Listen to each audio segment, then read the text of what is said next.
My vindictive older sister sabotaged my engagement and married my fiancé in our grandmother's estate, so we exposed her lies and watched her perfect life collapse. After my older sister Vanessa discovered that I was engaged to Tyler, the son of our town's wealthiest family, she launched a calculated campaign to steal him. For 4 months, she secretly met with him, convincing him that I'd been unfaithful and that she'd always loved him from afar. Vanessa, the golden child who could do no wrong in our parents' eyes, shamelessly announced their engagement 2 weeks after Tyler broke things off with me. The betrayal was devastating, especially since she insisted on using our late grandmother's estate for the wedding, the same venue where Nana had told me as a child that I'd get married someday. Our parents supported her completely, saying Tyler had made his choice and I needed to be happy for family. They attended her wedding where she wore our grandmother's vintage lace gown that was supposed to be mine, walking down the aisle 8 weeks pregnant with Tyler's child. I was extremely close with my cousin Sophia during this time period, and she helped me process the trauma while I tried to rebuild my shattered life. Eventually, I moved to Portland, started fresh, and met Adrian, an environmental lawyer who'd overcome his own family betrayal and treated me with genuine respect and kindness. We got engaged quietly and planned an intimate ceremony at a botanical garden with just close friends. Sophia was my maid of honor, and I didn't invite our parents since they'd chosen Vanessa's side so decisively. They didn't even call to congratulate me when Sophia posted photos. However, 2 years later, our parents reached out begging to reconcile. They said they missed me and wanted to heal the family. This is where everything exploded. I agreed to meet them for dinner at their house, and Adrian came with me for support. Vanessa was there too, with Tyler and their twin toddlers. Throughout the meal, I noticed Vanessa kept making passive-aggressive comments about how some people run away from their problems instead of facing them and how Tyler was the best father, so devoted, unlike men who prioritize career over family. Adrian just squeezed my hand under the table, staying calm. When dessert was served, our parents stood to make a toast about family healing. Then Vanessa interrupted, standing up with a smug smile, announcing she was pregnant with baby number 3. She turned directly to me and said, "Lauren, I know how hard it must be seeing Tyler and me so happy when you had to settle for second choice, but I appreciate you finally showing up. I know you probably can't have children at your age now, but watching us build this beautiful family should inspire you. Thank you for your blessing back then, even though you made such a scene about it." That's when Vanessa got the shock of her life. Adrian, who'd been quietly investigating Tyler's background for months after I'd mentioned some concerning things, stood up calmly and said, "Actually, Vanessa, we have news too. We're not just engaged anymore, we got married last month in a private ceremony. But more importantly, I've spent the past 6 months unraveling quite an interesting story about your husband." He pulled out his phone and connected it to the TV in the dining room. "You see, Tyler didn't just choose you over Lauren. He was running from something. 3 women in Seattle, 2 in California, and 1 in Vancouver have all filed paternity suits against him. 7 children total, Vanessa. All conceived while he was engaged to Lauren, during your affair with him, and throughout your entire marriage." The room went silent. Adrian continued, "That inheritance money Tyler told you came from his grandfather? That was actually a loan shark he's been working with. Your house, the one in both your names, is about to be foreclosed on. He's been gambling away his family's money for 5 years. The Hawthorne family fortune you married into? Gone. Liquidated. His parents are actually living in a rental property now. They've been lying about it to save face in the community." Vanessa's face drained of color. Adrian pressed a button and text messages filled the screen. "These are conversations between Tyler and his loan shark discussing how to keep you in the dark. And these," another screen appeared, "are messages between Tyler and woman number 4, dated from last week, promising to leave you once you have a baby because," and I quote, "she's just as controlling as my mother and I'm suffocating." Tyler's phone started buzzing violently on the table. The woman he'd been texting had started posting everything on social media after Adrian's investigator contacted her this morning. She was furious after learning she was one of many. Vanessa grabbed Tyler's phone and started scrolling, her hands shaking. Then she started laughing. A cold, unsettling laugh that made everyone freeze. She pulled out her own phone and turned it toward us. "You think you've won, Lauren? I've been recording every conversation in your apartment for the past year. I have audio of you and Adrian discussing how to manipulate our parents into giving you a larger portion of the inheritance. I have you admitting to lying about medical conditions to gain sympathy. And best of all, I have proof of something you did in college that could get you arrested. So here's what's happening. You're going to convince Adrian to drop this, transfer $800,000 to my account, and you're going to smile while doing it. Or the FBI gets everything tomorrow morning." Adrian tried to respond, but Vanessa cut him off. "And Adrian, I've got recordings of your firm's confidential client strategies. Industrial espionage is a serious crime." That's when I started laughing too. I looked at Vanessa with an expression I'd never shown before and said quietly, Vanessa, you really should have checked who owns the security company that installed those devices in my apartment. The room went completely still. Vanessa's smile faltered. What are you talking about? I stood slowly, meeting her eyes. I'm saying you should have verified whose company installed those cameras. Plot twist, big sister, I've known about your surveillance for 14 months, and I've been feeding you exactly what I wanted you to hear. Every single word. Vanessa's phone suddenly went black, then mine buzzed. Everyone else's phones died too except Adrian's. The real question, I continued, walking toward her, is whether you want to know what I've been recording in your house. Because I promise, it's so much worse than anything you think you have on me. That's when we heard sirens outside. Through the window, I saw police cars pull into the neighbor's driveway. Apparently Mr. Peterson next door had a medical emergency. The timing was pure coincidence, but the tension in the room made it feel like those sirens were for us. Vanessa frantically pressed buttons on her dead phone, panic spreading across her face. Tyler sat frozen, his expression cycling between confusion, rage, and terror. Our parents looked between their two daughters, speechless and lost. I pulled out my phone, which worked perfectly.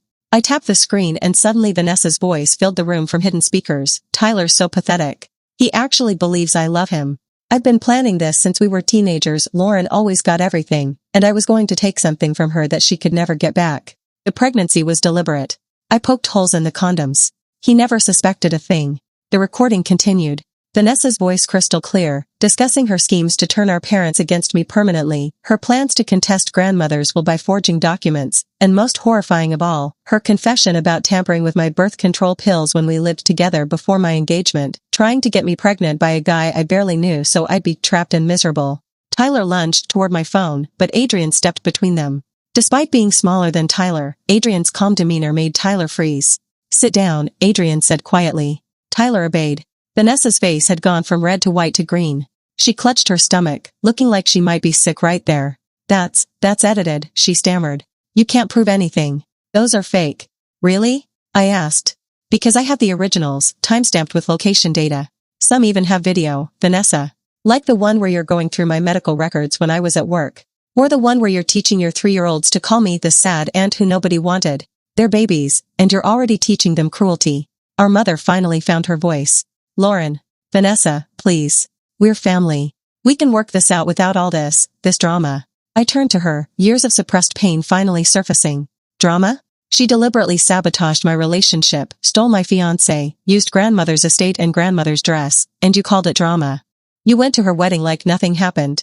You chose her over me just like you always have. We didn't choose sides, our father protested weakly. Silence is choosing, Sophia said from across the room. Everyone turned to her. You've been silent about Vanessa's behavior for 30 years. When she destroyed Lauren's high school relationships, you said boys weren't serious anyway. When she plagiarized Lauren's scholarship essay and got the award instead, you said Lauren should have worked harder. When she literally stole her fiancé, you said Lauren should move on. You've chosen Vanessa by enabling her for 3 decades. Vanessa tried tears. They came instantly, like always. I'm pregnant, she wailed. You can't do this to me. Think of my babies.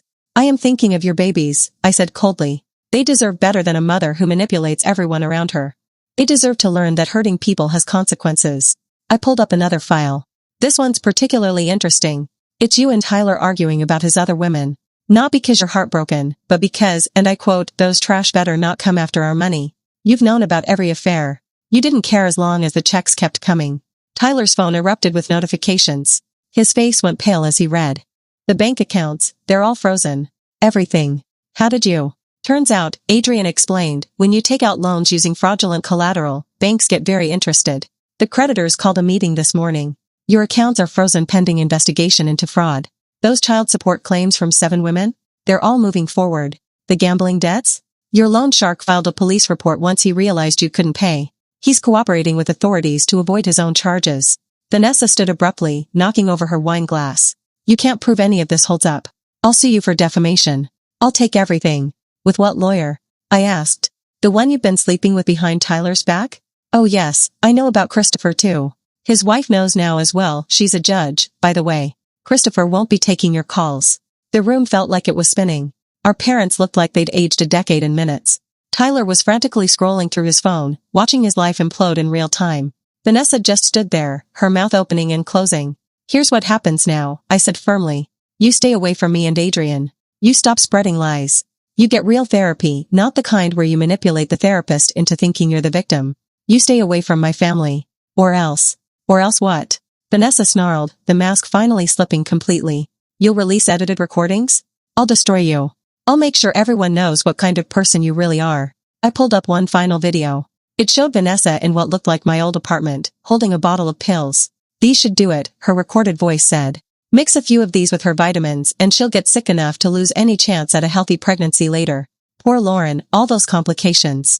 Nobody will suspect anything. Complete silence. Even the sirens outside had faded.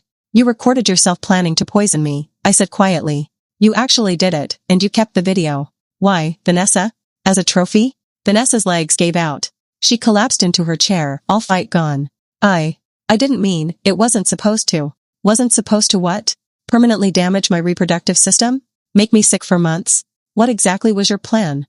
Our mother started crying real tears, not the manipulative kind Vanessa wielded like weapons.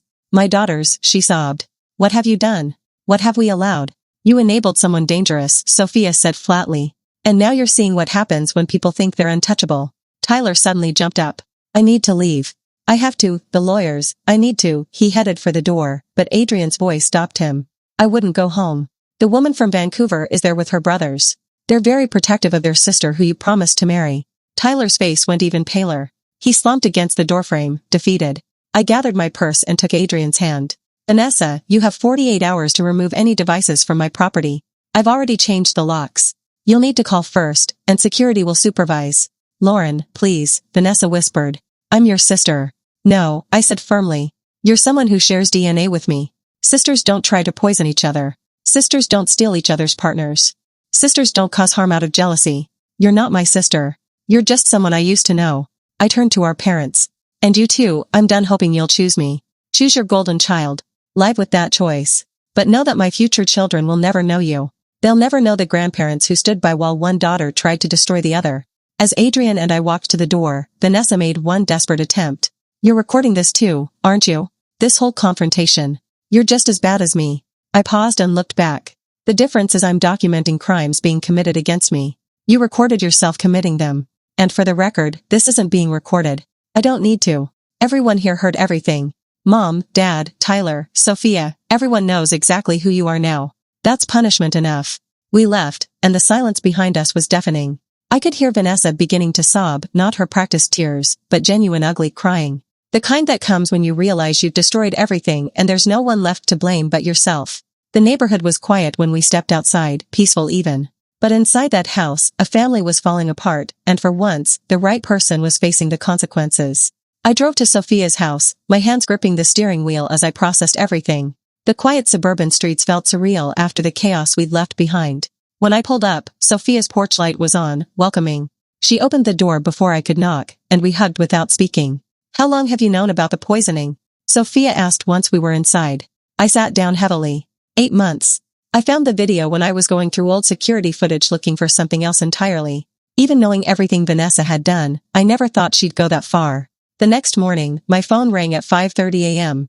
It was our mother, hysterical. Vanessa had shown up at midnight demanding they help her. She'd brought the twins, who were confused and crying. Tyler hadn't come home, and Vanessa had discovered he'd emptied their joint bank account. I met Sophia for breakfast to debrief. She listened calmly, sipping her coffee. She's going to escalate, Sophia predicted. Vanessa never learned how to lose gracefully. She was right. By noon, Vanessa had called me 23 times. The voicemail started pleading, then angry, then threatening. She claimed she had more recordings, more secrets, that she'd ruin all of us if we didn't help her. That afternoon, I showed Sophia my home office. The walls were covered with timelines, documents, and photographs. It looked like a detective's investigation board. I've been preparing for this for 18 months, I explained. Every move she might make, every lie she might tell, I've anticipated it. I showed her folders of evidence, bank statements showing Vanessa's theft from joint accounts with Tyler, text messages between Vanessa and her various affair partners, even recordings of Vanessa coaching her toddlers to be cruel to me at family gatherings. The worst part, I said, pulling out another folder, is what she's been doing to those kids. Using them as weapons since they were born. 3 days passed quietly. Then Vanessa made her next move. She showed up at Adrian's law firm with her children, causing a scene in the lobby. She accused him of destroying her family, of stealing from innocent children. Security escorted her out, but not before several clients witnessed the spectacle. Adrian came home that evening looking stressed for the first time. She's trying to damage my professional reputation. My partners aren't happy. I squeezed his hand. I'm sorry. I never wanted this to affect your career. Hey, Adrian said firmly. We're in this together. I knew who Vanessa was when I married you. This isn't your fault. But Vanessa wasn't finished. The next day, she created fake social media accounts and started posting my personal information online. She shared twisted versions of our childhood, painting me as the jealous sister who'd always resented Vanessa's success. She even posted photos from my original engagement to Tyler, claiming I'd been obsessed and unstable. I spent hours reporting the accounts, but new ones kept appearing. Still, I remained calm, documenting everything. Let her dig her own grave, I told Adrian. Every post is evidence of harassment. A week later, Vanessa tried a different approach. She had the children call me, their little voices obviously coached. Auntie Lauren, why don't you love us anymore? Mommy says you hate us now. I had to leave the room. It was the first time I'd cried since this started. Those are babies, I whispered to Adrian. They don't deserve this. Meanwhile, Tyler had resurfaced. He'd been staying with one of his girlfriends, but that exploded when two others showed up at the apartment. The confrontation made it onto neighborhood Facebook groups, complete with videos of Tyler being chased down the street by three furious women. He called me, desperate. You have to help me talk to Vanessa. This has gone too far. I'll do anything. You made your choices, Tyler, I said. You destroyed your own life. I just held up a mirror. Our parents were caught in the middle, housing Vanessa and the children while trying to process the revelation about the poisoning. Mom called daily, alternating between defending Vanessa, she was probably just venting, and expressing horror. How could she do that to her own sister? 2 weeks in, Vanessa made her biggest mistake. She contacted Adrian's law firm posing as me, trying to access confidential client files to use as blackmail. The firm had security protocols and immediately notified us of the attempted breach. This gave us the ammunition needed for legal action. Identity theft and attempted corporate espionage were serious crimes. I filed a police report, focusing only on these specific incidents, not the broader family drama. Vanessa panicked. She showed up at Sophia's apartment at 1 a.m., pounding on the door. You have to make her stop, she screamed. I'm your family too. How can you take her side? Sophia called building security without opening the door. As they escorted Vanessa out, she screamed threats about ruining both our lives, how she knew things that would destroy us. Empty threats, but the neighbors heard everything. The next morning, my lawyer sent Vanessa a cease and desist letter outlining every incident of harassment, every threatening message, every attempt to damage our reputations. It was comprehensive and damning.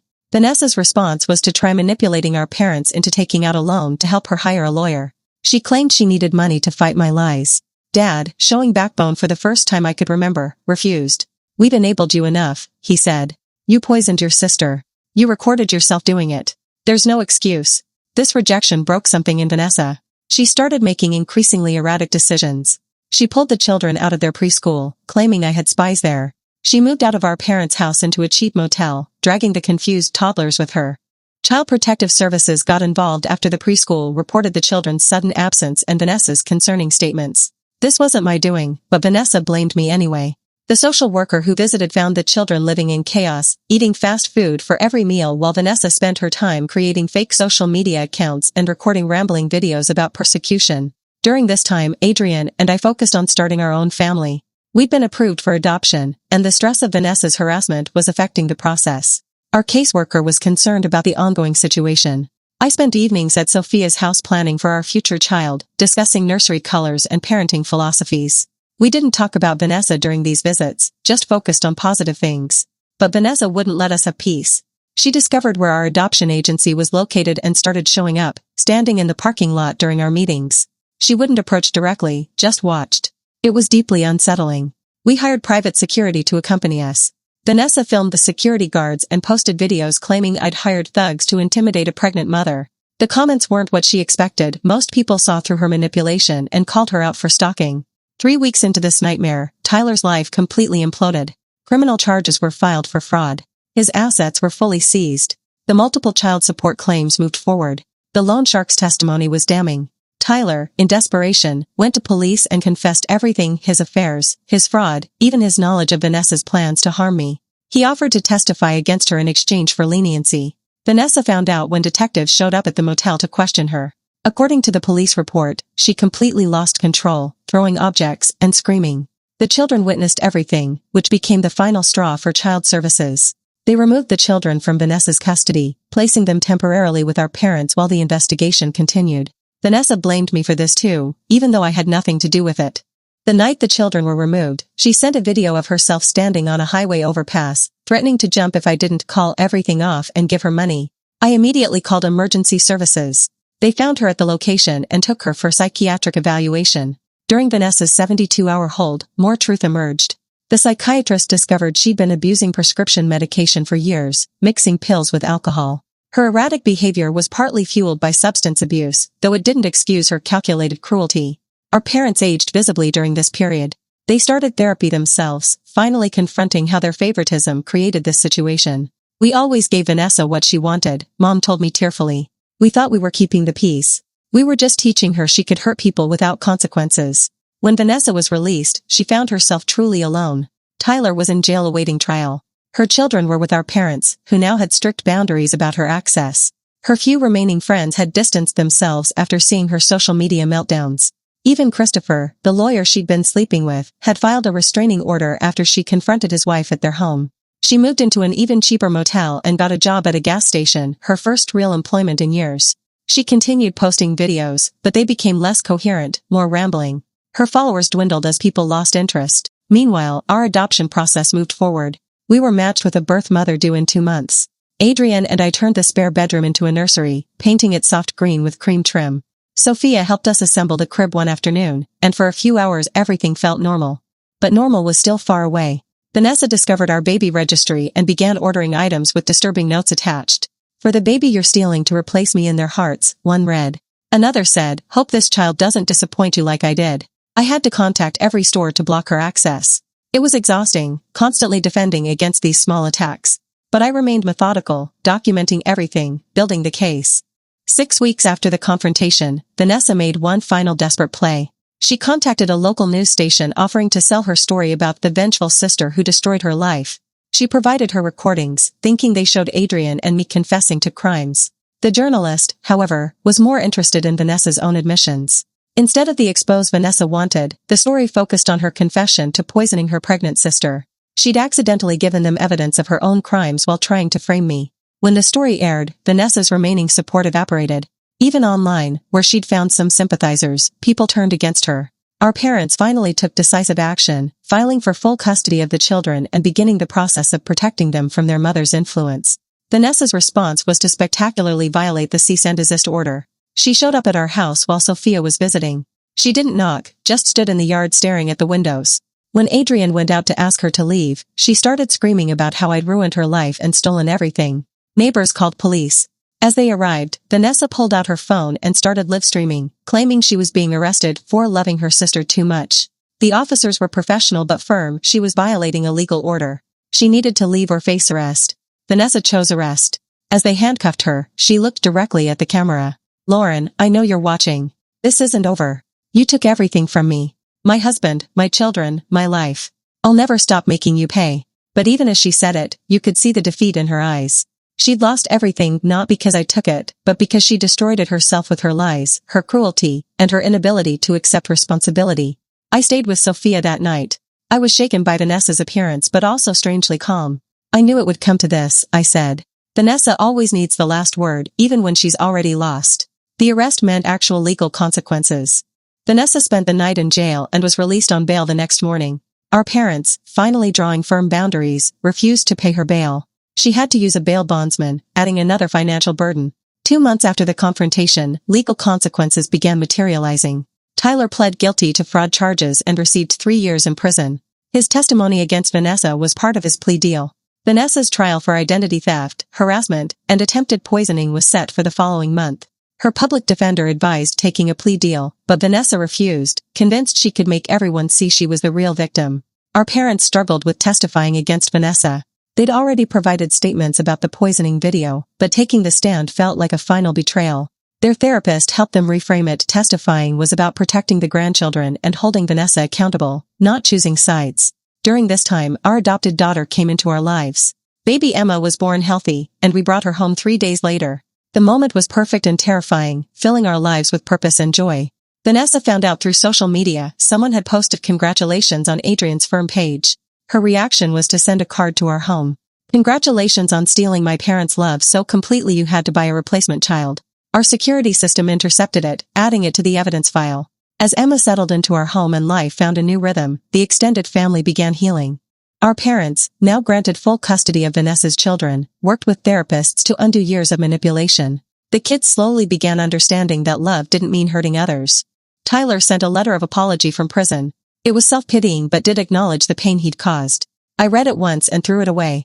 He's not worth the energy, I said, focused on Emma and our future. Vanessa's world continued shrinking. She lost her job after missing shifts for court appearances. Her motel kicked her out for non-payment. She moved in with a distant cousin who hadn't heard the full story, but that lasted less than a week once the cousin Googled Vanessa's name and found the news coverage. The night before trial, Vanessa made one last manipulation attempt. She called our parents sobbing about how sorry she was, how she'd gotten help, how she was better. She begged them to drop the charges. When they gently explained the charges weren't theirs to drop, she exploded in rage, showing nothing had changed. The trial was swift. Evidence was overwhelming. Vanessa's own recordings, meant to blackmail me, became proof of her crimes. Her social media posts showed clear harassment patterns. The identity theft at Adrian's firm was documented and undeniable. Vanessa took the stand against her lawyer's advice, trying to paint herself as a loving sister driven to desperation. But under cross-examination, her story collapsed. She couldn't explain the poisoning video. She couldn't justify the identity theft. Her tears, which had always been her weapon, now seemed hollow and manipulative. The jury deliberated for 90 minutes. Guilty on all counts. The judge, noting the particular cruelty of poisoning and targeting an adoption process, sentenced Vanessa to 20 months in prison and 5 years probation. She was ordered to have no contact with Adrian, me, or Emma. As they led Vanessa away, she turned to look at me one last time. The hatred in her eyes mixed with confusion, as if she still couldn't understand how her lifetime of manipulation led to this moment. I didn't attend the sentencing. I was home with Emma, building the life Vanessa had tried so hard to destroy. When Sophia told me about the verdict, I simply nodded. It's over, I said quietly. Finally over. But we all knew it wasn't really over. Vanessa would serve her time and eventually be released. She'd have to rebuild from nothing, hopefully learning from mistakes but possibly just becoming more bitter. The children would grow up knowing their mother chose cruelty over family. The scars would remain. Still, as I watched Adrian give Emma her bottle while Sophia made dinner, I saw hope. I'd survived Vanessa's worst attacks.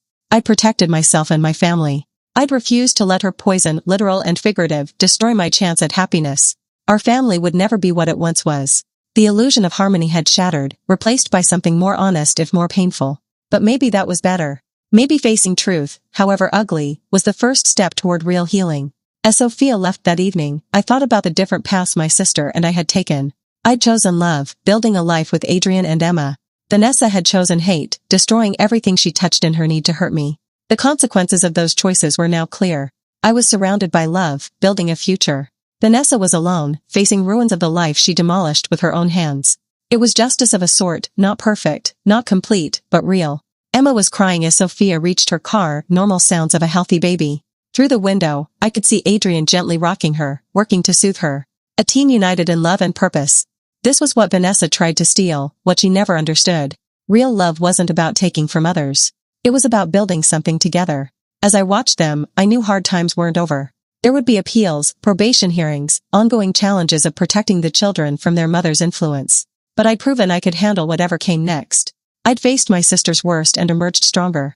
The family we'd grown up in was gone, destroyed by Vanessa's choices and our parents' enabling. But from those ashes, something new was growing, a family based on truth instead of pretense, on accountability instead of excuses. It wasn't perfect, but it was real. And for the first time in years, that felt like enough.